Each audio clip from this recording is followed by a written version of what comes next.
friends, welcome to another IPO analysis of Radiant Cash Management. तो Radiant Cash Management का IPO आ रहा है 23rd of December को और क्लोज होगा 27th of December को. तो let's start our analysis. Now Radiant Cash Management जैसे कि नाम से ही हमको पता चल रहा है तो ये प्रोवाइड करती है cash management services to banks and financial institutions. तो ब्रॉडली इनकी 5 कैटेगरीज हैं जो ये प्रोवाइड करती है सर्विसेज की. तो फर्स्ट है जैसे cash pickup and delivery, then secondly network currency management, then thirdly है इनका cash processing, then fourthly it comes cash vans, यानी कि इनके पास स्पेशल वैन्स हैं जो कि फैसिलिटेट करती है movement of cash. And then last is other services like providing vaults and strong rooms and safes.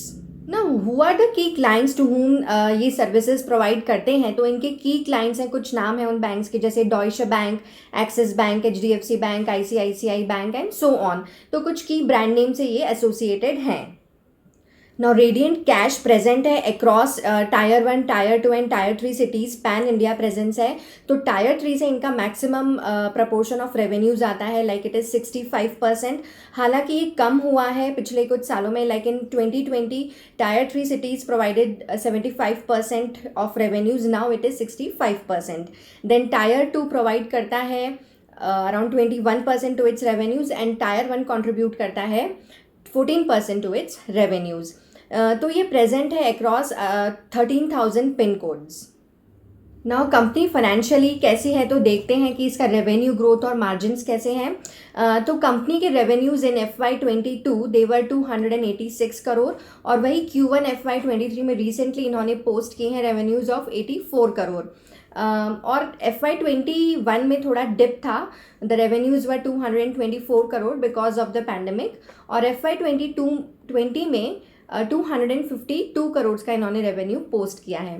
तो अगर हम एक ट्रेंड देखें तो दो इंक्रीज है रेवेन्यूज़ में, बट स्टिल इतना ग्रोथ देखने को नहीं मिल रहा है कंपनी में. थोड़ा सा स्टैग्नेटिंग साइड पे है इनके रेवेन्यूज़.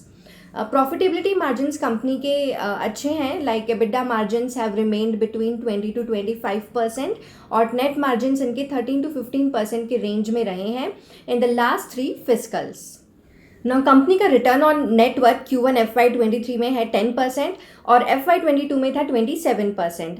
और डेट भी कंपनी के पास ज़्यादा नहीं है, ज़्यादा लिवरेज नहीं है कंपनी. तो डेट टू इक्विटी है इनका 0.19 टाइम्स. तो ये थे कुछ ratios and revenues of the company. Now देखते हैं कि कंपनी ने कैसे अपना IPO ये प्राइस किया है और क्या ये इन्वेस्टर्स के लिए अट्रैक्टिव है और has it left something on the table for the investors. तो एज पर RHP इनके जो पेयर्स हैं वो हैं security and intelligence services company SIS limited है और एक CMS है. नाउ अगर रेडिएंट कैश को इनसे कंपेयर करते हैं तो सबसे पहले हमें कुछ बातों का ध्यान रखना चाहिए. सबसे पहले जो SIS लिमिटेड है वो एक ग्लोबल कंपनी है जो इसके ऑपरेशंस इंडिया में ही नहीं बल्कि बाहर भी हैं. एंड ये एक डाइवर्सिफाइड कंपनी है which offer security solutions and is a cash logistics company also. लेकिन ये कंपनी काफ़ी रेडिएंट कैश से काफ़ी लार्ज है और इवन जो CMS है वो भी रेडिएंट कैश से काफ़ी लार्ज कंपनी है. इन दोनों के जो रेवेन्यूज़ हैं तो SIS के रेवेन्यूज़ हैं अराउंड 10,000 करोड़ के एंड CMS के रेवेन्यूज़ हैं अराउंड 1,500 करोड़ के, जबकि रेडिएंट कैश के रेवेन्यूज़ अभी ओनली 280 करोड़ के अराउंड हैं. सो काफ़ी डिफरेंस है इनके स्केल ऑफ ऑपरेशंस में एंड डाइवर्सिफिकेशन ऑफ बिजनेस में भी. नाउ SIS का PE देखें तो इट इज़ अराउंड 21.96 टाइम्स और CMS का PE है 17.58 टाइम्स. और वहीं जो IPO का वैल्यूएशन आ रहा है at the upper price band of ₹99, तो इनका PE आता है around 26.26 times with FY22 earnings. तो इनका जो PE है काफ़ी सिमिलर है टू द पियर्स, लेकिन पियर्स के लेवल ऑफ ऑपरेशंस बहुत ह्यूज हैं. सो ये जो IPO है वो काफ़ी एक्सपेंसिवली वैल्यूड लग रहा है, काफ़ी हाई प्राइसेस पे इन्होंने अपने IPO को वैल्यू किया है. So this is the biggest weakness of this IPO.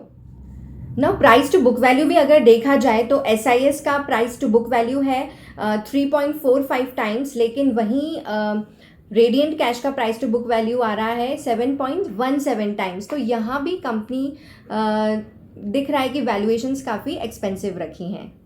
Now as per company company ने वैल्यूएशन कैसा रखा है आईपीओ का, फाइनेंशियल्स कैसे हैं, कंपनी करती क्या है, ये सब तो देख लिया, लेकिन क्या इस सेक्टर में अभी भी इतनी ग्रोथ बाकी है, क्या इसका फ्यूचर अच्छा है या फिर इस सेक्टर में कोई रिस्क है? तो जैसे कि रेडियंट कैश मैनेजमेंट एक कैश लॉजिस्टिक्स प्लेयर है, लेकिन अभी डिजिटल करेंसी का भी first phase pilot phase RBI ने लॉन्च किया है। हालांकि इसको फुली इन यूज़ करने के लिए आने में बहुत टाइम है अभी, but still RBI is promoting the use of digital modes of payment as well as digital currency भी उनके प्लान में है। सो नाउ अ डेज जैसे कि whenever payment is made to more and more people and youngsters, they make payment through Google Pay, Paytm. So थोड़ा इस sector में growth कम नज़र आ रहा है, फ्यूचर जो इसके फ्यूचर प्रॉस्पेक्ट्स हैं थोड़े कम ब्राइट दिख रहे हैं, और कंपनी बहुत छोटी है, वैल्यूएशंस काफ़ी एक्सपेंसिव दी हैं जो कि बड़ी वीकनेस है, एंड रेवेन्यूज़ में भी थोड़ी हमें स्टैग्नेंसी लग रही है। सो इन सब को देखते हुए हम एक व्यू पॉइंट पे आ सकते हैं कि थोड़ा सा इस आईपीओ में personally I would avoid this IPO, क्योंकि इतना एक्साइटिंग और अट्रैक्टिव नहीं है IPO. Now what will you do in this IPO and what is your opinion? Please comment. And if you like our analysis, please like, share and subscribe. What is digital currency और कौन सा pilot phase launch किया है, अगर आपको in less than a minute ये जानना है तो please click on this link. और म्यूचुअल फंड से related, if you are a beginner in mutual fund, आपको what is a mutual fund और ये इनकी क्या कैटेगरीज होती है इक्विटी की, if you want to understand that, then please watch our other videos on mutual funds also.